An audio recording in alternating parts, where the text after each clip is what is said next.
You stand at the edge of a chasm. Below the void of your own weakness yawns hungry for your soul. Above, the world screams at you to conform, to soften, to surrender.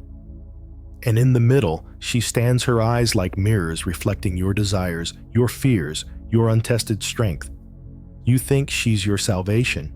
You're wrong. She's your crucible. And unless you master yourself, she will break you. This is not a story of love. This is not a tale of romance. This is a warning forged in the fire of truth, drawn from the iron words of Friedrich Nietzsche, whose philosophy cuts like a blade through the fog of modern lies. His words will guide us, not to comfort you, but to confront you, to awaken you, to force you to face the dark truth about why women manipulate great men's souls, and why you, if you're not vigilant, will fall. Here's the first truth. You are not ready. You think you are. You've read books, lifted weights, chased success, but deep inside your soul trembles. Nietzsche said, "That which is done out of love always takes place beyond good and evil." You hear this and think it's poetic. It's not. It's a warning. Love is not a safe harbor. It's a battlefield where your virtues, your strength, your ambition, your will are tested. And she knows this. She senses the cracks in your armor before you do. She doesn't need to read Nietzsche to understand power. She feels it. She wields it. And you, in your longing, hand her the sword. Let me be clear. She is not your enemy. She is not evil. She is nature itself, chaotic, beautiful, and indifferent. Nietzsche wrote, "Woman is a riddle wrapped in an enigma, but the riddle is not her. The riddle is you. Why do you seek her approval? Why do you crave her gaze? Why do you bend your soul to fit her whims? You tell yourself it's love. It's not. It's weakness. It's the shadow of your unmastered self begging for validation. And she, knowingly or not, exploits it. Not because she hates you, because she must. Because the world demands it. Here's the second truth. She manipulates because you allow it. Nietzsche declared, "The will to power is the essence of life. Every living thing seeks to dominate, to shape, to control. She is no different. Her weapons are not fists or steel, but words, glances, silences. She wields them with precision, not because she's cruel, but because survival has taught her to. You, with your dreams of greatness, are her canvas. She paints you with doubt, with need, with the subtle poison of dependence. And you drink it willingly. You call it connection. You call it intimacy.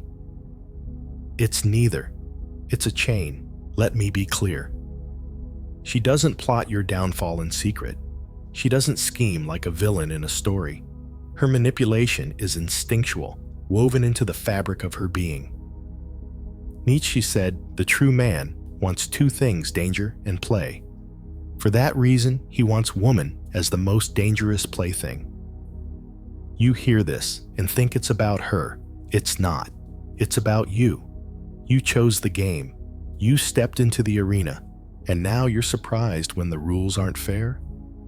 When her smile hides a challenge, when her tears demand your surrender. You're not a victim, you're a participant. And until you see that, you'll lose. Here's the third truth. Your soul is at stake. Not your heart, your soul. The part of you that burns for meaning, for creation, for transcendence. Nietzsche warned, "Beware of those who would bind your spirit." She doesn't want to destroy you. She wants to tame you, to make you safe, predictable, useful. And you, in your hunger for her, let her. You trade your wildness for her comfort. You dull your edges for her peace. You call it compromise. It's not. It's suicide. Slow, silent, and self-inflicted. Let me be clear. She doesn't do this alone. Society aids her. The world whispers to you that a man's worth lies in her approval, that your purpose is to provide, to protect, to please. And you believe it. You chase her validation like a dog chases its tail, endlessly, pointlessly, until you collapse, exhausted and empty. Nietzsche saw this. He wrote, "The herd instinct demands conformity. The herd wants you weak. It wants you tame. And she, whether she knows it or not, is the herd's instrument. Her expectations, her demands, her subtle tests, they're not just hers. They're the world's, and they will crush you unless you resist." Here's the fourth truth. You are complicit in your own destruction. Nietzsche said, "Man is something that must be overcome. You are not yet a man. You are a half-formed thing caught between instinct and greatness. You feel the pull of something higher, a vision, a purpose, a legacy. But you also feel the pull of her warmth, her softness, her mystery, and you choose her over yourself. You betray your own soul for a moment's comfort. You think it's temporary. It's not. Every compromise carves a piece of you away. Every surrender shrinks your horizon. You're not just losing her game. You're losing yourself. Let me be clear. She doesn't force you to kneel. You choose to. You see her beauty and call it divine. You see her fragility and call it your duty. You see her chaos and call it your purpose. And in doing so, you make her your God. Nietzsche warned, "God is dead, and we have killed him." But you've replaced him with her. You worship at her altar. You sacrifice your dreams, your fire, your will. And she accepts it, not because she's cruel, but because you offer it. You beg her to take it, and she does. Here's the fifth truth. You can break free, but it will cost you. Nietzsche wrote, "That which does not kill us makes us stronger." The pain of her manipulation, the sting of her tests, the weight of her expectations, they are not your doom. They are your forge. They are the fire that can temper your soul if you let it. But you must choose. You must decide to stand to reclaim your will, to master yourself. She will not hand you your freedom. The world will not cheer your rebellion. You must take it. You must earn it, and it will hurt. Let me be clear. She doesn't want you to break free, not because she hates you, but because your freedom threatens her. A man who masters himself is dangerous. He cannot be controlled. He cannot be tamed. He does not bend to her whims or the world's demands. And that terrifies her. Not because she's weak, but because she's human. She craves safety, stability, certainty. And you, in your raw, untamed power, are none of those things. So she tests you. She pushes you. She manipulates you. Not to destroy you, but to see if you'll break. And you do, again and again, because you're not ready. Here's the sixth truth. You must become the Übermensch. Nietzsche's vision of the Overman is not a fantasy. It's a command, a call to transcend your weaknesses, to forge your own values, to create your own meaning. You cannot do this while chained to her. You cannot do this while seeking her approval. You cannot do this while living for her gaze. The Übermensch does not kneel. He does not beg. He does not compromise. He creates. He conquers. He becomes. And you right now are far from that. You're a shadow of what you could be, a flicker of potential smothered by your own choices. Let me be clear. She doesn't want the Übermensch. She wants the man who stays, the man who provides, the man who bends, and you, in your longing, give her that man. You hide your fire, you mute your voice, you shrink your soul. and you tell yourself it's noble. It's not. It's cowardice. It's the path of least resistance. It's the slow death of everything you could have been. Nietzsche said, live dangerously, not recklessly, but boldly, with purpose, with defiance, with the courage to stand alone if you must. Here's the seventh truth. You are alone, and you always will be. Nietzsche wrote, the individual has always had to struggle to keep from being overwhelmed by the tribe. Her manipulation is not personal. It's universal. It's the tribe's way of keeping you in line, of making you small, of ensuring you serve rather than lead. And you fall for it because you fear solitude. You fear the silence of your own soul. You fear the weight of your own purpose. So you cling to her. You cling to the illusion of connection. You cling to the lie that she completes you. She doesn't. No one does. You are your own completion. You are your own salvation. Let me be clear. She doesn't owe you anything. Not her love, not her loyalty, not her truth. She is not your reward for being good. She is not your prize for being strong.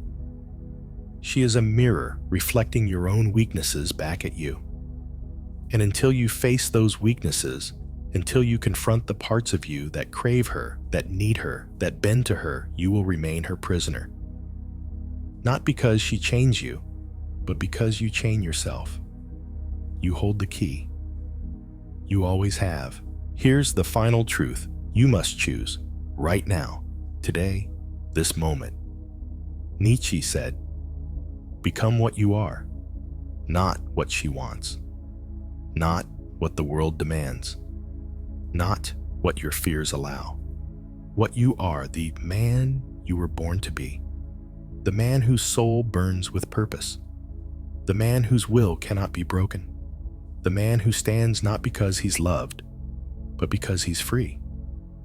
You can choose that man, or you can choose the other path, the slow, suffocating death of a life lived for her, for them, for anything but yourself. Let me be clear. She will not save you. She will not guide you. She will not make you whole. She is not your purpose. She is not your destiny. She is a test, and you are failing. Not because you're weak, but because you're asleep. You're drifting through a world that wants you DOS, that wants you tame, that wants you broken. And you're letting it happen. You're letting her happen. You're letting yourself happen. Wake up, stand up, fight. This is your transformation challenge. Walk alone or die slowly inside. The choice is yours, but it's not a choice you can delay. Every day you hesitate, you sink deeper. Every moment you seek her approval, you lose more of yourself. Nietzsche said, the snake which cannot cast its skin has to die. You are that snake. Your skin is your weakness, your need, your surrender. Cast it off, now, today. Or let it choke you until there's nothing left.